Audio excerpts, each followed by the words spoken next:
okufela basi deux fois pona ni comme chrétien na cause la juge na oyo comme la taliwa peut-être to boy te liwa bo liwa nzoka na ngambo ne kaka na ngamba ko fili weko yati pona mwasi na ye na ngamba fali liwa yati pona mona ketchup ngana yibika ki la vie et la mort ezana pouvoir ya nzambe na côté ya wera liweko yati kaka na matu Samuel nzambe muta pesa biso bomoi mikolo na biso ya bomoi na se na moi ezalaka ya kotanga. Est-ce que osamba kanzambo ya solo film na tuno non lupinza na ota kamera kabino ba pasteur o ba tanzambe kaka bino bosa ba divorce ka ngambo na bango ba pasteur ke bele ba divorce kaka kufula ka ngambo na bino otali na ngambo na ba mise mokili fali papa azana na ketchup pour bien ba takisi te mais fali papa azana na ketchup Kofi bien que Lucifer mais azana mwasi ni Alia totie weka son azana mwasi ni Mapata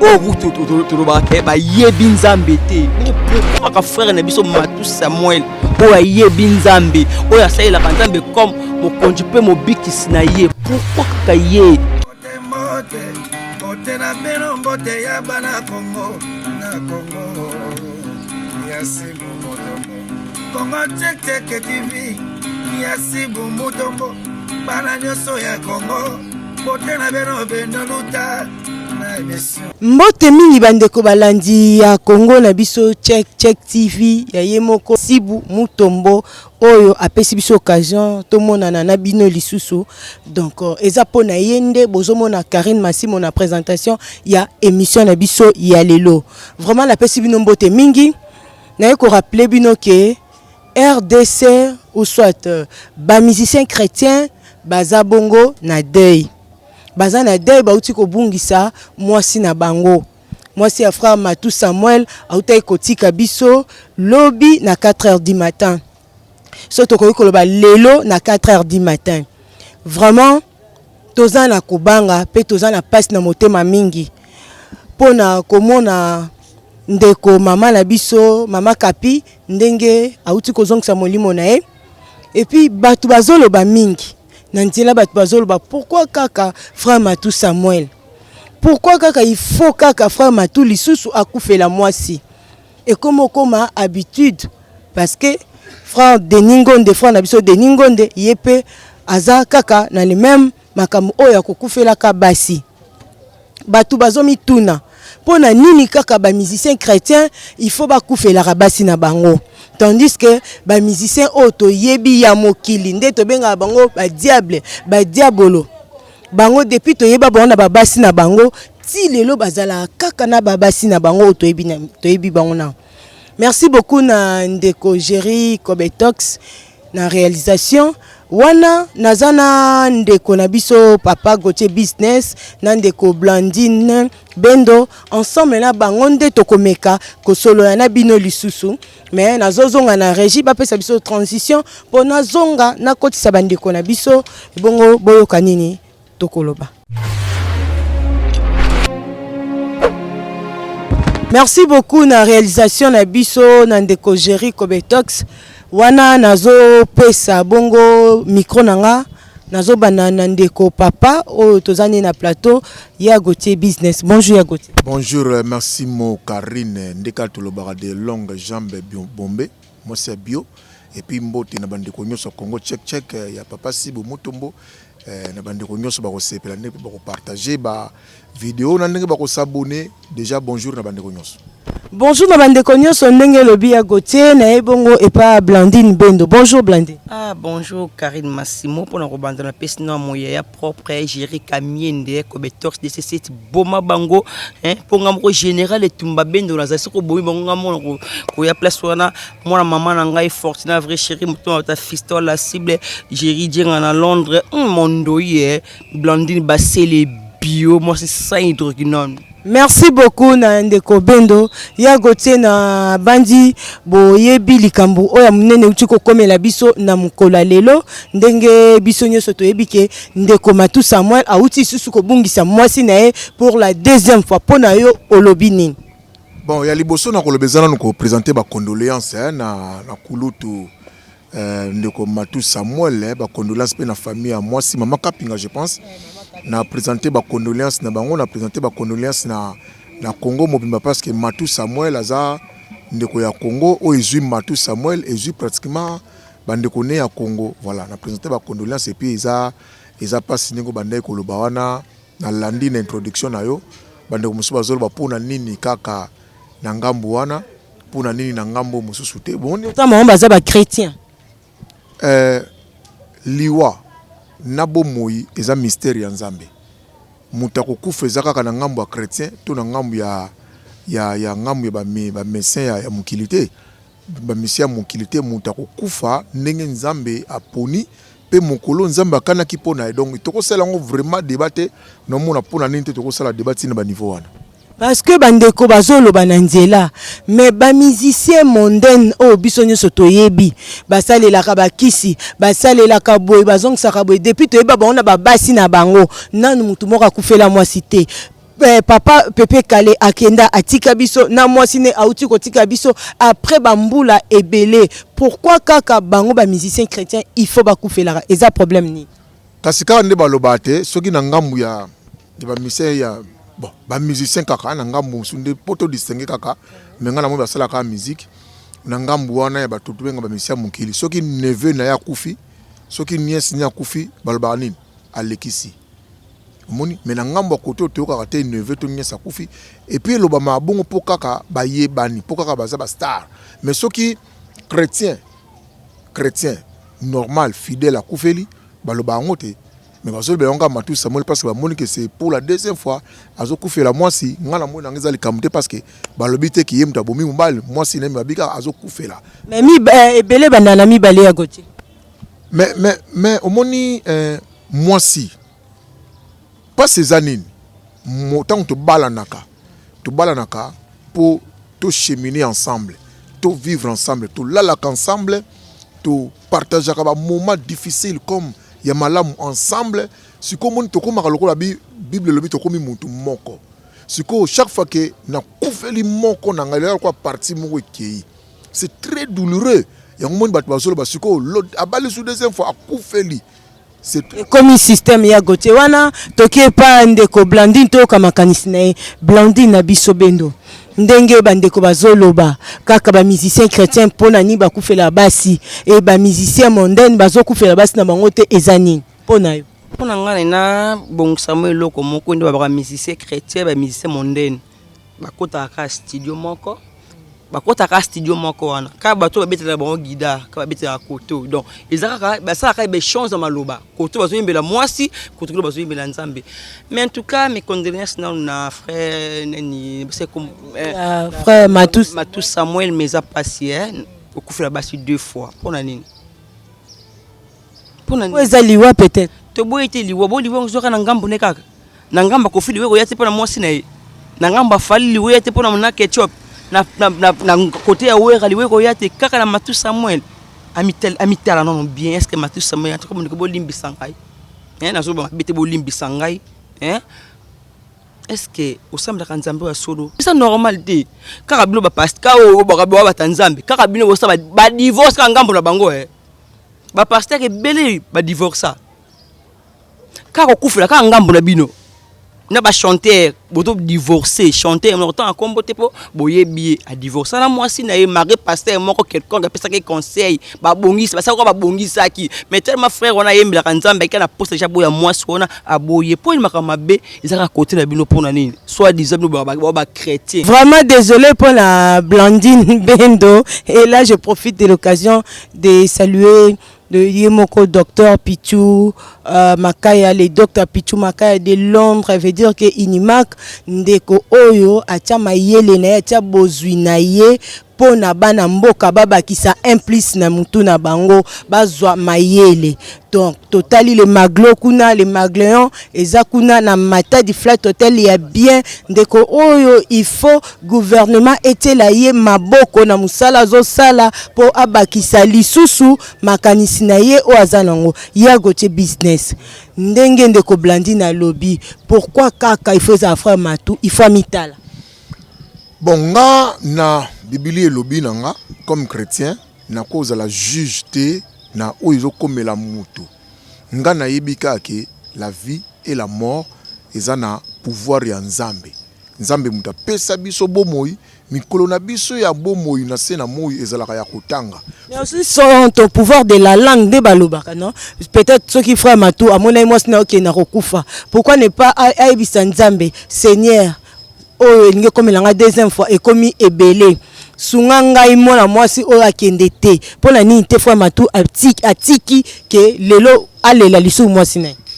Nde pasi yango na bando ya te moni nzambe mutu alobaka mikolo ya bomoi na biso yango sikoyo ezali na biso batu na betamboli na biso mbala moko to biso batu toyebaka kotuna nzambe te Seigneur na likambo na lingi na sala boy na sala ndenge nini po nzambe aipare so na mambo ebele mais eza paso moni mambendo alobi wana même nga ememinga na réflexion ememinga na réflexion nazo juger pena te mais eza moi pasi parce que faut toyebaka eto na deux camps tendance mibale.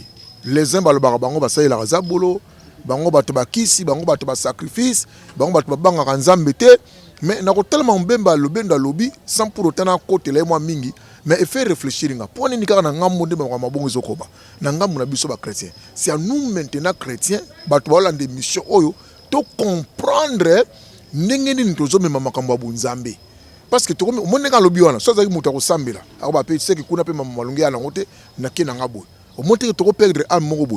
Donc il faut nous devons réfléchir et zalangai chrétien ya kuna kina nanga ka osambela ngai munaza na responsabilité ngana yembela kanzambe ngana za pasteur totala makamususu moninga alobelo moi est très important pour ni fallu pour pas toka te fallu pour pas divorcer mais tozoka mutu ayembela kanzambe ol bana biso tene bon ol bana biso tambonge ye ko banga te telema mais azo divorcer. Pour nani pasteur azo te abiso ko bakino nini divorce za mabe azo divorcer. Vous comprenez? Bon, et comme il y a réflexion donc bendo a fait réfléchir ngai. Yango na zolo bana biso ba chrétien en tout cas total a siko itamboli na biso malam et puis to réfléchir makambo va ko sala. Ce qui déjà bato muki ba ko bali kuna kut ba sala bongo. Mona kiza suki to ko mingi te. Voilà. Merci beaucoup Zesu kitoko mingi te to kanisa ndenge ni to ko sala. Tozo qui dépend ko Blandine Bendo. Pourquoi il faut souligner que frère Matou Samuel amita la malamu. Et loko nini ezo wuta na motema na pour que le babon. Ah bando ko ngana no misusu ndenge na lobi ba ko mona mabe. En tout cas na lobi na sens ya mabete. Na sens ya mabete po soko côté internet batazo loba. Soko na Facebook baza ko commenter. Eza ngai te eza mokili nde eza ko loba. Donc ngazo ko messagère moko kana ko loba. Na ko loba boye moni nde toza boye. Faut eloko za temps na temps. O ki to sa ka mpona sentiment te tant oza musai na nzambe faut oyoka lito ya nzambe. O ki po linga o bala faut mitalo mikoto bi nzambe pourquoi kaka ngai. Na comprendre bien femme à tout ayoka nzambe te. Wana na yebite deux fois Massimo, c'est trop. Deux fois pourquoi kaka yo pona nini? Surtout tali na ngambu na mise mokili. Fali pupa. Azana na ketchup po ben avant batakisi te mais fali pupa azana na ketchup. Kofi ba bien ke Lucifer mais azana mwasine Alia. Totie wera son azana mwasine Mapata. Oh route to lo bake ba yebi nzambe te. Bon pourquoi ka frère na biso Matou Samuel o yebi nzambe o ya saïla nzambe comme mo konjupe mo bikisi na ye pourquoi kaka ye est-ce que va abala moshi deuxième femme ne o est-ce que tuna ki nzambe to saïla ko na cher to saïla na ki musuni pourquoi ba mitala mi fanda pourquoi kaka ngai pour na ninga kufula mwasi ya mibale ça grave. Tout le batik quoi tout sepela c'est grave. OK c'est pas ça moi na nzambe pourquoi kaka ye kufela basi bale c'est trop pour na ngam na les autres déranger nga bongo pona ye en tout cas frère na ngam Matou Samuel na ko senga o mi kotisa la profondeur autour na nzambe pourquoi kaka ngai. Merci beaucoup Ndeko Bendo to kende to za makanisa suka ya papa na biso Gauthier business parce que toyebi ke liwa ezelo kwa osaka na ngote liwa ezelo kwa pasi ezate tozo tchola to meka ko sa analyse na minute au papa Gauthier. Oui omoni soki likambo zo komela mutu des fois malamso mona mutu azo miyeba te mais ma bilobeli ya bato makanisi ya bato esungaka mutu a se ressaisir. omoni mamusuba omoni na bolingo mutakota na bolingo akoti na sentiment mais bato ba hôtel bino ndenge bozo évoluer na bolingo na bino avec les raisonnements bazana kati ya raison bakokipe ko sunga omoni passe eza po mutu akufi mais nga nazo keninga ngolobaki destin ya mutu eza nzambe siko passe lisusu ezali po ezokwela kaka Matou Samuel ozokomona pour la deuxième fois et comme lokola moi mon message omoni na babiloba loba batu déjà eloba maka mwa kala to na mboko toyoka siko nga na otuna est-ce que Matou Samuel la bala pour la troisième fois? C'est ça aussi le problème. Nenge papa Gauthier business à Touni. Est-ce que Ndeko Matou a son courage? Il y a un pour la troisième fois. Tandis que Azana nous gêne. Ndeko bon, en tout cas, au monde. Abala ou bien Azela. On a déconseillé Abala. Ah bon? On a déconseillé Abala. Ah, Lukana, à côté de la profondeur, tu as tout dans Nzambe, tu as provenance à Makambo, et mais Abala. Maman. Moi je suis marié. Naza na moins d'une année na mama libala ko vanda na mwasi ndako moko. Ko vandi na mwasi na kiti, bolali na mbeto. Eza mondi mususu.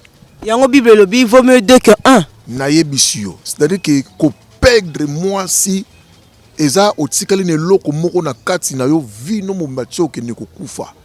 Vous comprenez? Donc deuxième fois kufi elingo ba déjà quelque part sotali Matou. Na morali na ye na kati na ye na morali na motema na ye aza diminuer et comme mele même liwa yo conseil ni ko pesa pona bandeko ba oloba bien te pona ndeko Matou Samuel. Bon d'abord faut koyeba ke Matou Samuel Bible lobi ne touchez pas mes oins nga na lobi bon aza mosali na Nzambe et puis Bible lobi to juger mosali na été ye moko muta ko juger soka koi ye moko Nzambe muta ko telemisa to arrêter ko juger Matou Samuel surtout na temps oyo azana posa ya réconfort na biso azana posa ya soutien na biso azana posa ya bolingo na biso to talise bolingo to kanisa banzembo ayemba. Merci beaucoup papa Gauthier Blondine pona bandeko o bazolo ba malamu te na tina ndeko Matou Samuel yo yebisa bangoni nazolo ba pona bandeko o bazolo ba malamu te en tout cas azana posa to consoler po oyazui eza passé pasi oyo aza nango nga naza nango te yazoka pasi po mwasi bolane mbetu moko c'est grave ndekaka ya Gauthier lobi eza facilité en tout cas aza na posa ya basoutien na biso mais nga na osenga frère Matou Samuel en tout cas ko bala na nsusu te mi kotisa na prière frère Matou Samuel mi kotisa po na ebite pe na moment oso mwasi na ondimo bala ye po baso ba ko mobanga po ko boya na akoma troisième mois so ko kufa na liste oui na ndibite pour le moment en tout cas frère Matou Samuel atuli na inanu. Merci beaucoup pour frère Matou atuli siko pour la bandeko balanda ki oko pesa mbote na 3 personnes nani la personne mbote na moyaya na moyaya nanu Jerry kobe to si 17 tout bango bakufa pour ka blandi général tumba na kozo bango na ouais tout bango na PCM maboko banki mwana maman na vrai chéri canon na chéri moi ça ta fiston la cible babala na mbongo moi ça poto ma to sa mobile na impolite na PC sur Jerry Dienga na kati ya Londres wana na PC mbote Blandine Bassé les bio moi ça 5 hydroquinone. Merci beaucoup pour na bendo ya Gauthier 3 personnes. Bon, d'ailleurs, on a des scènes sur la mort, on contrôle ya liwa zali tezaka Nzambe, ça peut arriver à tout le monde, donc to consoler plus ndeko na biso Matou Samuel na pesi mbote na papi dia sunda motema ya batu ya katikati en Allemagne na pesi mbote na obiso tolobaka la beauté qui éclaire les rues de Londres, il get Inez à béton akasi yenda simba bendele ya Fati ba côté wana na pesi mbote na ya ngai ndeko HK Iget Kamanzi na linga ba Iget makasi Iget Kamanzi esiko zali mbote ndeko na. Merci beaucoup. OK d'accord. Plus et 00 243 9 95 46 64 84 plus 243 9 95 46 64 84 yango numéro Blandi merci voilà nyonso twana pona Blandine Bendo merci beaucoup na bandeko nyonso o bozwa ki temps na bino ya kolanda biso soki boza na posa bo joindre biso bo komeli biso na ba numéro oyo ba numéro oyo eza affiché na bas de l'écran na biso ou soit bo luki Massimo Karine na Facebook na ye ou soit alors bo komi na numéro WhatsApp na ngai plus 243 99 00 26 209. Et là, j'ai dit bonjour à Dr. Pichou Makaya de Londres. Ça veut dire que les millionnaires, les jeunes millionnaires, n'a pas santé kopé ça Igo Sala de Panama na peso bambote mingi les dos d'animal qui sera les pacificateurs na bosanité les yemoko Jean Zangi grec.